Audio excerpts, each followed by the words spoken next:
Hello everyone, I hope everybody's having a fantastic Wednesday. I just wanted to explain the homework for tonight. These are 4 different strategies that we have learned this week for subtraction without regrouping. Your child should be able to explain each strategy to you. If not, that is completely okay because they get to choose 1 or 2 strategies that they would like to use on their math quiz tomorrow. All right, quick sketch. So basically this is working with base 10 blocks. So we have the 10s and we have the 1s. 47 minus 26. Well, we know we need to always start with the biggest number, so 47. Since we're subtracting, we need to start with the 1s. If it helps your child, you can draw a little 1s and 10s chart, okay? So that they can understand where to put the 1s and where to put the 10s. So how many 1s are there? There are 7 1s. So I'm gonna draw 1, 2, 3, 4, 5, 6, 7 1s. And how many 10s are there? There are 4 10s. So 10, 20, 30, 40. 4 10s. Okay. Now, we use 47. Now we need to take away 26. So again, we're going to start in the 1s place. So we need to take away 6. So I'm going to cross them out. 1, 2, 3, 4, 5, 6. All right, I already used the 6. Now I need to take away 2 10s. 10, 20. Okay, now we're finished. I need to look, how many 1s do I have? 1. How many 10s do I have? 2. So my answer is 21. Number line. This is not a favored strategy, but this is still one that we should be practicing. So we know that on a number line, when we add, we start down here because we have to count up. But we're subtracting, so we have to count back. So I already labeled it for them. They need to start at 56. Now, we've already used that number. We don't need to worry about it. We're taking away 32.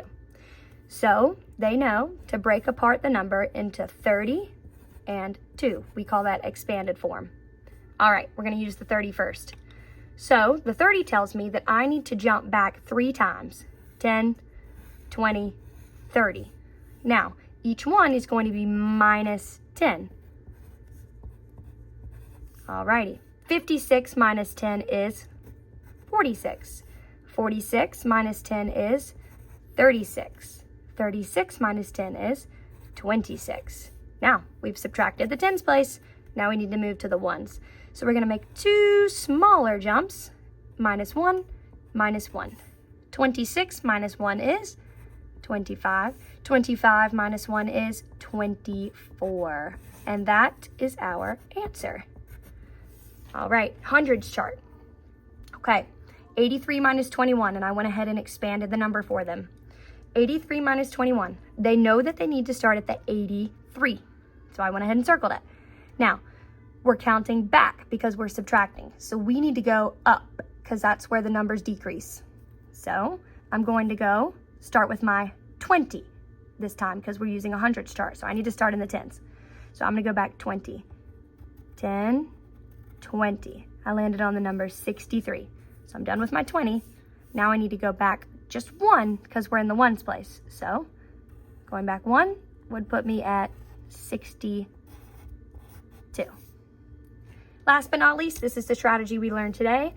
A lot of the students love this strategy. I went ahead and filled in some of the boxes for us. All right, so we're literally just expanding the number, but first we need to write the equation in our boxes. So 98 minus 46. I tell my students that you expand the number exactly how you would say it. So 98 would be 98. 46 would be 46. All right, now we know here that we need to subtract 90 minus 40. What is 90 minus 40? 40, 50, 60, 70, 80, 90. So the answer is 50. And then what is 8 minus 6? 8 minus 6 is 2. Now they know that they can circle the number, and we're not subtracting, we're adding these 2 numbers together because we already subtracted the 10s and the 1s. So 50 plus 2 is 52. So I hope this helps. Thank you.